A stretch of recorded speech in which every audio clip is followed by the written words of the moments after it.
Assalamualaikum dan salam sejahtera. Salam Jabatan Bomba dan Penyelamat Malaysia berprestasi tinggi, cepat dan mesra.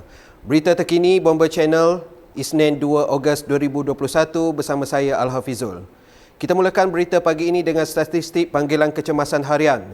Sehingga jam 8 pagi tadi, Pusat Pengurusan Operasi Jabatan Bomba dan Penyelamat Malaysia merekodkan sebanyak 435 panggilan kecemasan melibatkan 91 panggilan kebakaran, 153 panggilan penyelamatan dan 191 panggilan khidmat khas. Negeri Johor mencatatkan jumlah panggilan kecemasan tertinggi iaitu sebanyak 65 jumlah panggilan keseluruhan. Manakala bagi statistik operasi COVID-19 pula sehingga Ahad 1 Ogos 2021, sebanyak 53,309 operasi COVID-19 telah dilaksanakan oleh Jabatan Bomba dan Penyelamat Malaysia yang melibatkan 35,675 disinfeksi bangunan, 5,221 pemindahan mangsa, 215 pemeriksaan keselamatan kebakaran stesen kuarantin dan lain-lain premis, 8 operasi Humanitarian Assistance and Disaster Relief HADR, 112 penugasan di Pusat Pemberian Vaksin PPV, 524 operasi pengurusan jenazah dan 11,554 lain-lain tugas. Bagi operasi disinfeksi sehingga semalam, sejumlah 35,675 operasi dilaksanakan merangkumi 157 zon iaitu 135 zon merah, 3 zon jingga, 15 zon kuning dan 4 zon hijau mengikut pengkelasan Pejabat Kesihatan Daerah PKD yang ditetapkan oleh Kementerian Kesihatan Malaysia. Semalam saja sebanyak 194 operasi disinfeksi meliputi 80 zon merah telah dilaksanakan melibatkan 13 buah negeri iaitu Selangor 36 operasi, Negeri Sembilan 2 operasi, Johor 14 operasi, Sarawak 23 operasi, Pahang 2 operasi, Sabah 2,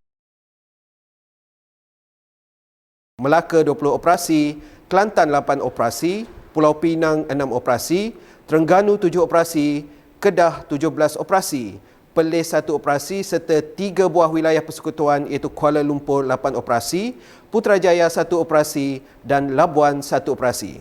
Sehingga kini operasi telah merangkumi 23,905 premis yang terdiri daripada 3,873 pusat perniagaan, 2,517 kawasan perumahan, 4,945 tempat awam, 403 pasaraya, 8,444 bangunan kerajaan, 324 balai bomba, 316 pusat tahfiz, 855 premis PDRM dan 2,231 buah sekolah kerajaan.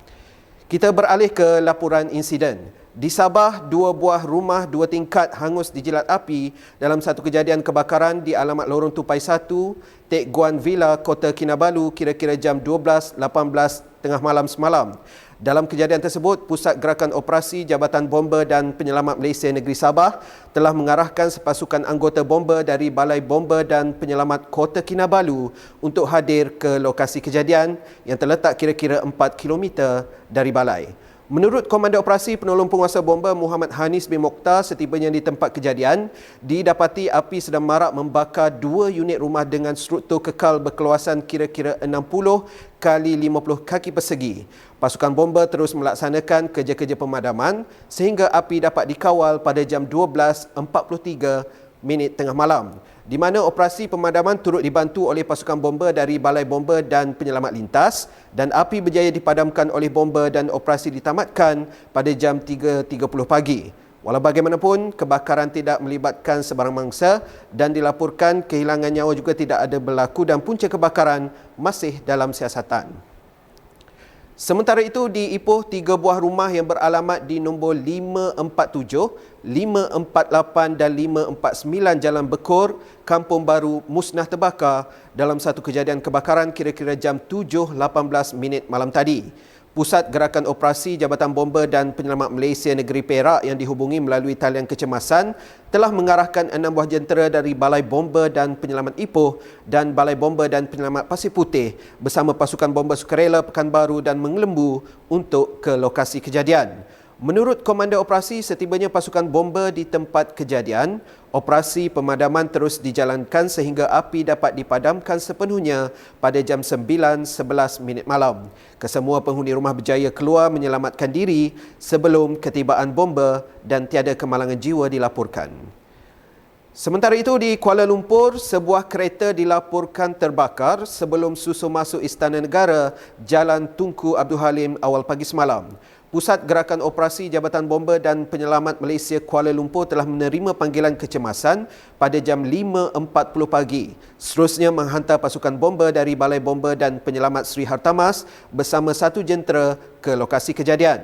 Menurut Komandan Operasi Pegawai Bomba Kanan 2 KUP Zainal Abidin bin Yusof, setibanya jentera di lokasi kejadian, didapati terdapat kebakaran melibatkan sebuah kereta yang dipercayai telah terbabas dan melanggar tiang lampu sebelum terbakar.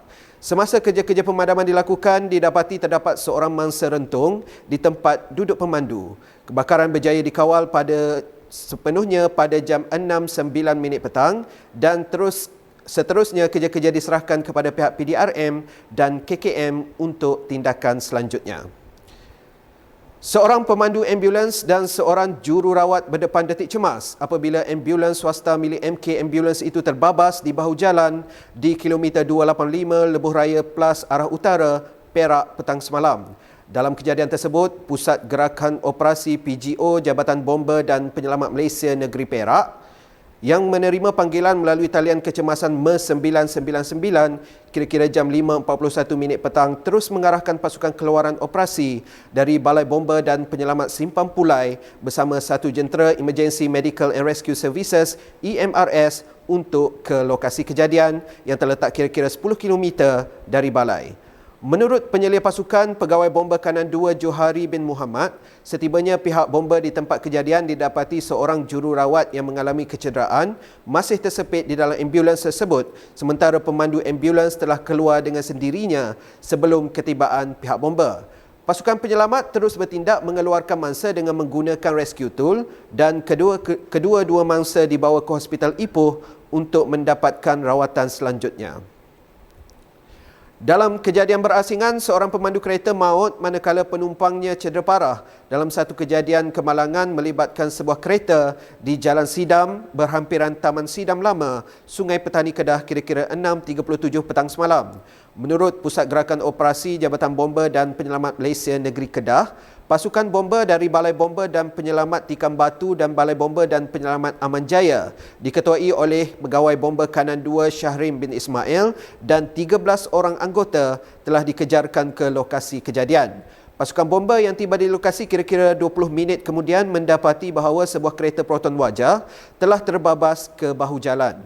Hasil pemeriksaan mendapati seorang mangsa lelaki dan seorang mangsa wanita tersepit di bahagian tempat duduk hadapan dalam keadaan tidak sedarkan diri. Pasukan bomba bertindak mengeluarkan mangsa yang tersepit dengan menggunakan peralatan menyelamat. Mangsa lelaki tanpa pengenalan diri disahkan meninggal dunia oleh pihak KKM, kemudiannya diserahkan kepada pihak polis, manakala mangsa wanita dikenali sebagai Naziriah binti Sa'ad, berusia 52 tahun yang mengalami cedera parah telah dibawa ke hospital oleh pihak KKM untuk mendapatkan rawatan selanjutnya. Operasi tamat sepenuhnya pada jam 7.52 malam. Kita beralih ke perkembangan operasi mencari dan menyelamat mangsa lemas di Terengganu.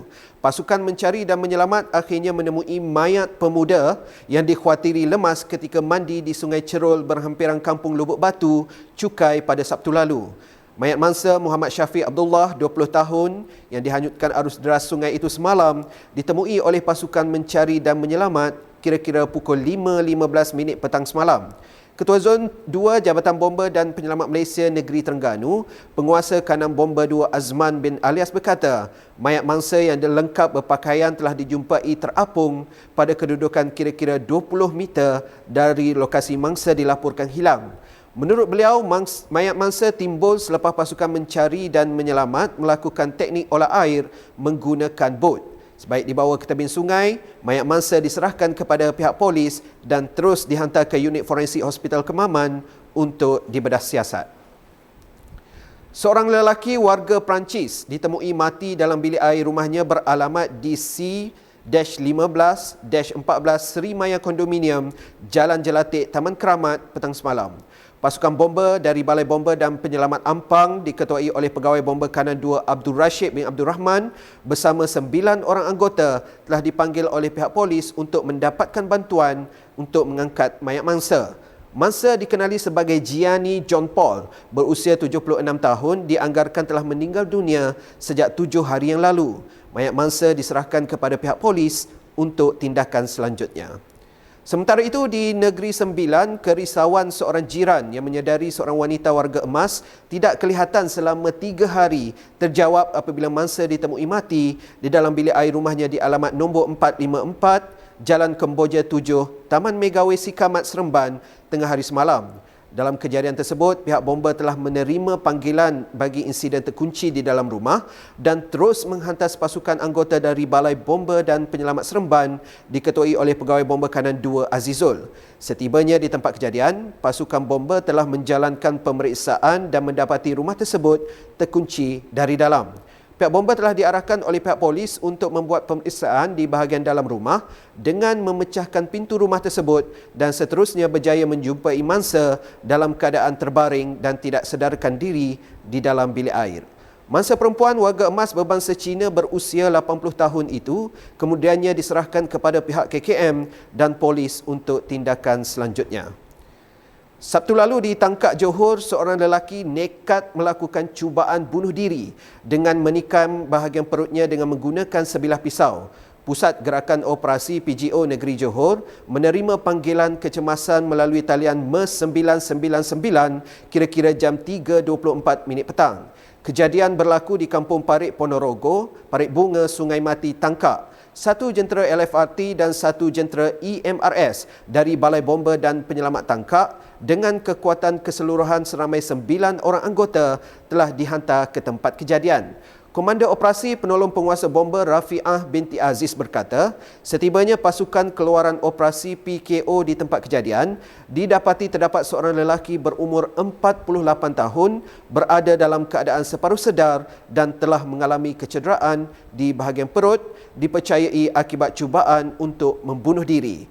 Pasukan bomba membantu pihak KKM untuk mengangkat mangsa ke dalam ambulans dan mangsa diserahkan kepada pihak hospital untuk tindakan selanjutnya. Saudara, paparan berita itu tadi mengakhiri segmen berita terkini pada pagi ini. Kita jumpa lagi esok untuk lebih banyak paparan berita menarik Jabatan Bomba dan Penyelamat Malaysia. Teruskan kesetiaan anda bersama Bomba Channel, info keselamatan anda. Amalkan norma baharu, jaga jarak, jaga kebersihan, kita jaga kita. Lindung diri, lindung semua. Assalamualaikum dan salam hormat.